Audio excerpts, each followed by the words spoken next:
Looks like we'll have Maniacs and the Mania. Welcome back, Terry.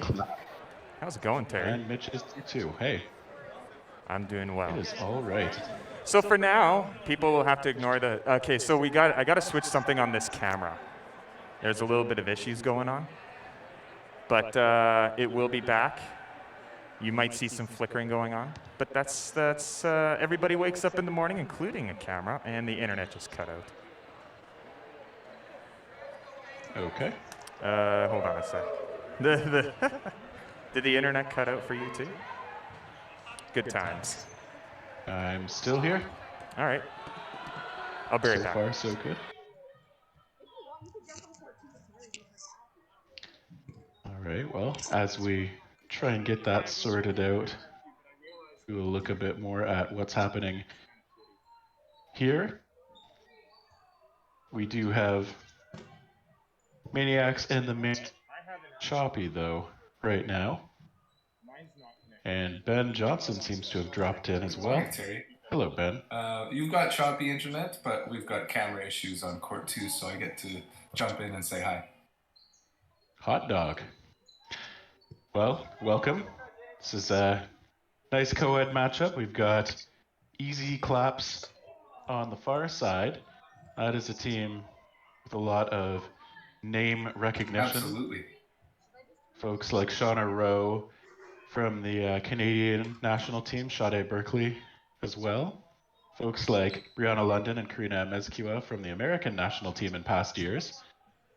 And Josh Eustace as a Canadian national team member on the men's side, Cody Stidham, Elijah Hashimoto, also on the American men's side, and Kim Nguyen, who I actually is like the one name that I don't recognize. Okay, I was gonna ask you, it's like, oh, are you familiar with this? Like, yeah, we need to like find out this mysterious person because everyone else is like so famous in the dodgeball Canada USA world. So it's very curious. Yeah, always interesting just to see who's mingling where. Yeah. And then Maniacs and the Mania are the other team that we're looking at here. They are on the near side of your court. And this team, I admit, this is another one where I just don't know the players. Well, and Terry, that's because you're not a Westerner. That's Adam right. Bader is one of the amazing organizers of this tournament. And I know Christina Jacqueline, who's out of Victoria. And Healy Mackey, formerly out of Victoria, but now in Edmonton. And so while I don't recognize the remaining names, and I would imagine it is a collab of the kind of Calgary, Edmonton free agents. Yeah, very nice. Really great if the organizer's able to find time to play too. Often I know they can end up so busy that it's hard to do anything other than run the event. Yeah, talk about unsung heroes, eh? Because sometimes dodgeball players like, oh, the fees. It's like the fees barely cover anything. if only you knew sometimes. Yeah, exactly. And it's like, and here's the the organizers doing everything they can on the weekend, including before and after. That is true. And so interestingly, we've got one of the top teams looking at the standings here after yesterday. Easy Claps did finish 3-1, and so that puts them up fairly high in the standings, which again is maybe not totally surprising given the star power in the lineup. And Maniacs and the Mania have the inverse at 1-3. They even have the inverse point differentials, it looks like, with Easy Claps being +9 and Maniacs and the Mania being -9. Oh, almost. I misread that. Easy Claps was +11. Anyway, close enough. It's almost perfectly synergistic here. Symmetrical. Yeah, and like one of the great things about seeing like this Westerns match, even though like we were saying, like one was sort of name recognition, top level players, because of the open tournament format, it's great for the Maniacs and the Mania to be able to experience like being cross court to a Cody Stidham or a Josh Eustace. Yeah, and we've seen, well, I mean, you might not have seen it, but sometimes the name power doesn't work the way you might expect. Like last night on this court, we had a team filled with recognizable American and Canadian talent take on a bunch of folks from Western Canada, the Patrick Sucks 2.0. Oh, hey, you know Yeah. what? You know, they're actually, the men's teams are doing incredibly well for like the BC based team. Yeah, and so- Patrick Sucks 2.0 did take the match pretty, like a 5-2, I think it was, against Happy Trash, featuring the likes of Azalea Dodge and Kaylin Wow. Estabrooks. So it's, you know, sometimes you never know. And it was close, but it was pretty easily. Interesting. And of course, not the clearest feed, but earlier, one thing I noticed is Brianna London is doing this kind of razzmatazz backhand swing around throw. And while it looked like a crazy throw, she actually positioned herself and somehow got a catch right after. And total props to someone who can spin around at least 360 and have the spatial awareness to know a ball is coming at them and position themselves. It was a falling catch as well. Very nice.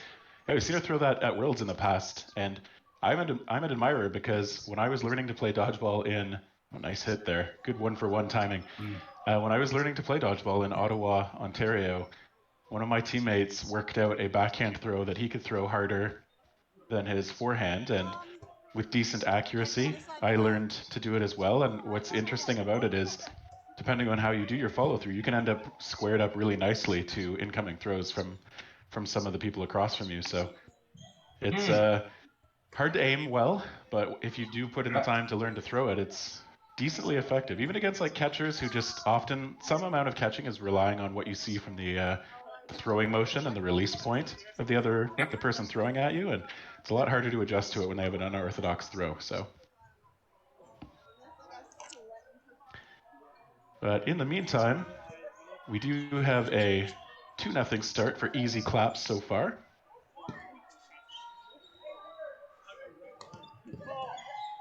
And while like I said, I don't know every player. I'm just coming off, I would say. Are you colorblind? That must make a little more. Hey, just a little bit, and particularly when there's multiple courts and different ball colors. But that's a whole other story right there. Yeah, it's funny because like short court when you're playing, like really you could be half blind. It really doesn't matter just because the ball's so large and you're relying on large body movements. But like you said, part of the extra skill of this sport is being able to discern slight spin changes and you know where someone's arm angle is and your body's subconscious being able to predict where to go. Yeah, all this stuff that your body kind of information and does something with it before you've even thought about it. And one of the things Christina Jacqueline, very powerful windmill throw, like her background on base, and if it hits you, it's just like a throat.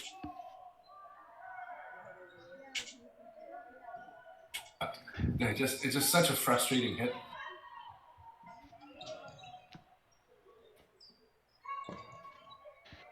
Times has been getting those wind throws. They're tricky when you're used to throwing overhand instead. Challenge. So you know anyone who has that as a strength, even just having the ability to pop with like the overhand, just in case you need a quicker throw. Actually, that's that wind-up time a bit is one of the first things I've tried to do, because you're right. It does initially when you're learning. It feels like it's a huge. You watch players like obviously the Quinn twins on Team Canada. They do not seem to have a very short wind-up, and from playing against a slow wind-up, obviously. And from playing against them, I can say it doesn't feel like you have tons of time. Oh man. Yeah. And there we go. Yeah, it's finished off anyway, but that was a nice little double. Before. And it's funny because like it's an opposite feeling. Is when you hit someone like just because I don't know if it's everybody or if it's just us here. And it just refracts. But then when it hits someone and you don't do it, you're like, oh my. Yeah, it's hard to hear. Here. Little listen. I just had two. Yeah, it could be weirdly difficult to make those catches sometimes when you're Like, you're the one who's still on someone who might be throwing at you. And that's probably how they're clearing each other. Mr. Bader nearly falling out of bounds on the side, but keeps that body control. Oh no! Oh wow, that's ominous. It was like I wondered if Adam was going to stay alive there, like reaching for the ball. Someone's coming after him. All right, we're getting a preview of the menu settings on this camera. Oh, hey, that angle is beautiful now. Feels like we just went 6 feet forward. It's true. It's that much easier to make out the players.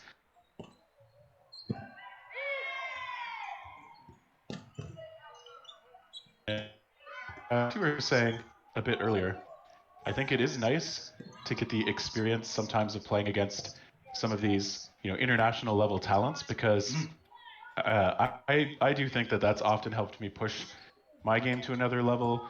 It's great seeing just what some folks are capable of. Whoa, close call. Yeah. And I find that, like, at least in my experience playing against top players, like the vast majority of them are really nice people and good competitors. So overall, just really nice for kind of helping to develop my game a bit more too.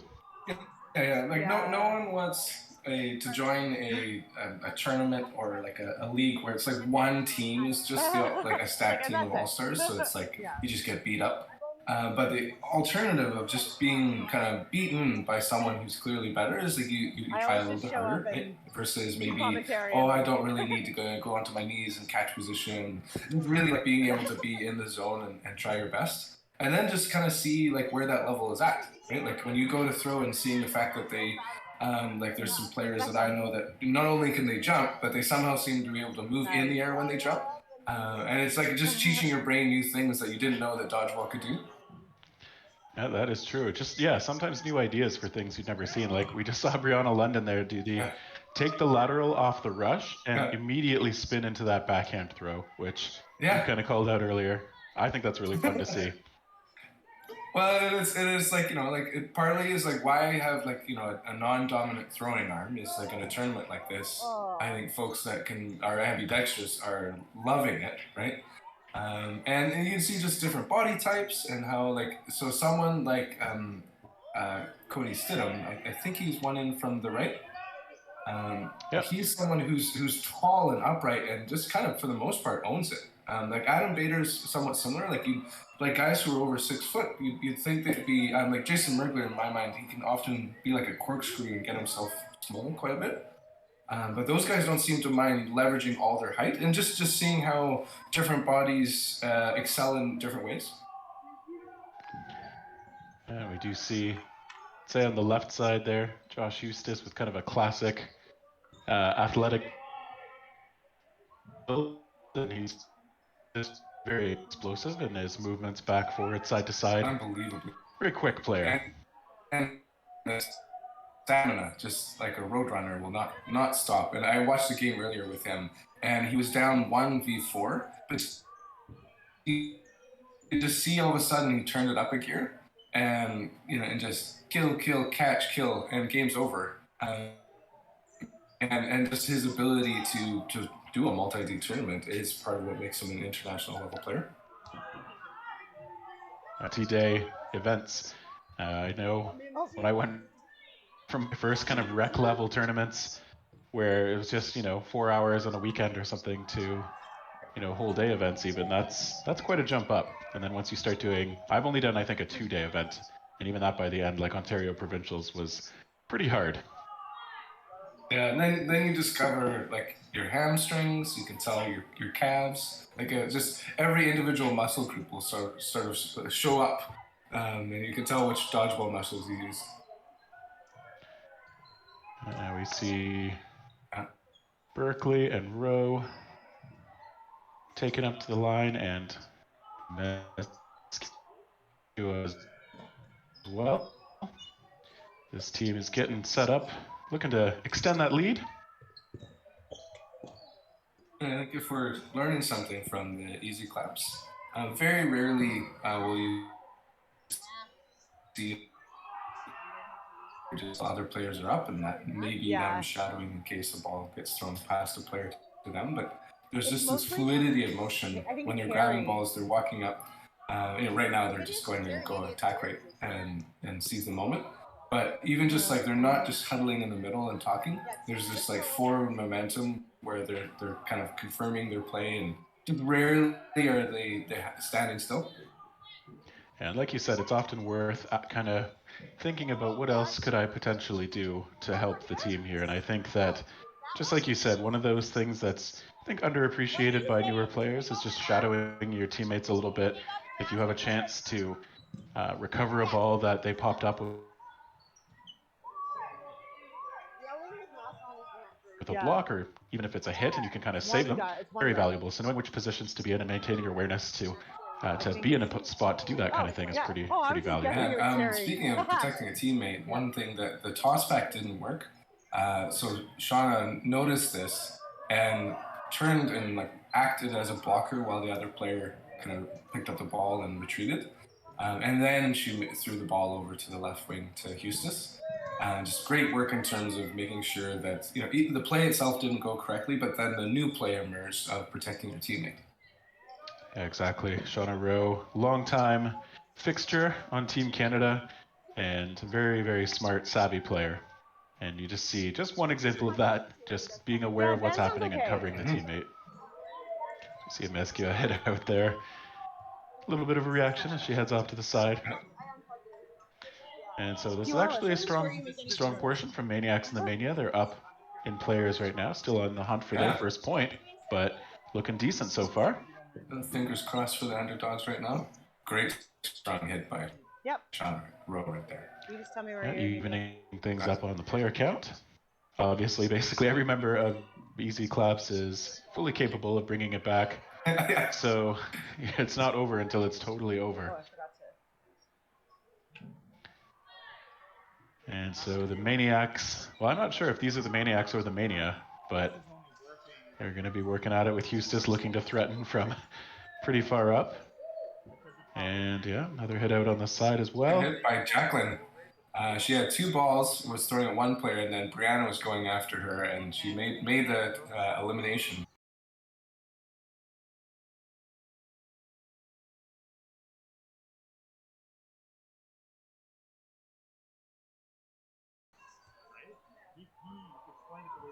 And so anyone's guess on the stream. Yeah. We're done. And going for the limb. Two great blocks, looks like it. Still alive. And tricky situation, like you mentioned, with Shauna being a lefty. And just never mind anyone just throwing at you. You're hand throwers positioning themselves, trying to get stuff.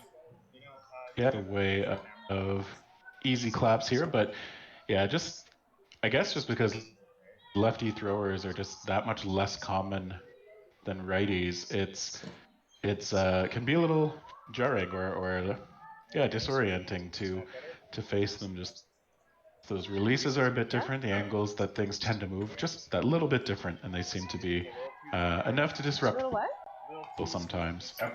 Usually, I'm in a few moments gonna take my son to tennis lessons, and they are obsessed with like if you can be ambidextrous, you should. Just because of how much like dynamism that opposite hand and how rare a lefty is, and especially in the top ranks, which I was surprised with because a lot of us who know baseball know there's a lot of left-handed pitchers and hitters. But yeah, like that opposite motion coming at you from what you've been normally trained. Terry. Yeah, tennis is actually not a tennis player. That's one of the few things where I feel fairly comfortable doing ambidextrous stuff. Like one of the rare highlight moments I've had was kind of running and lunging and jumping for a ball, throwing the racket from my right hand to my left side, right, and just like swatting it back with the left, which I could not have reached otherwise. So, and I would say like if there isn't youth dodgeball in place at least. And kind of how do you get the forming skills? I would say that throwing sports are the obvious ones where you're playing baseball and whatnot. But tennis and basketball are so good just in terms of for footwork. And I really appreciated the coach that was training on the team. He refers to standing still as waiting for the bus. Like, we don't want to be waiting for the bus. We're playing tennis. And you see that in dodgeball. Like, too often people plant it. And then the kid words are like fire ants and roadrunner. And so like making sure your feet are constantly in motion. Always helpful. Ooh, some good motion from easy claps here, though, going into sudden death. That's fine. I'm not worried about it. Yeah, you can leave when you're not going to leave. Okay. As long as all moves, just has to go. Yeah, come back to me. I need it. So am I jumping in on here then? Am I jumping in on here then? Yes. You need to. Apparently it's been buffering for Our first half, second half. like in. Yeah, I think they've been. I mean, I think that was the whole match, but yes. I've received word that my internet might be a little bit dicey right now.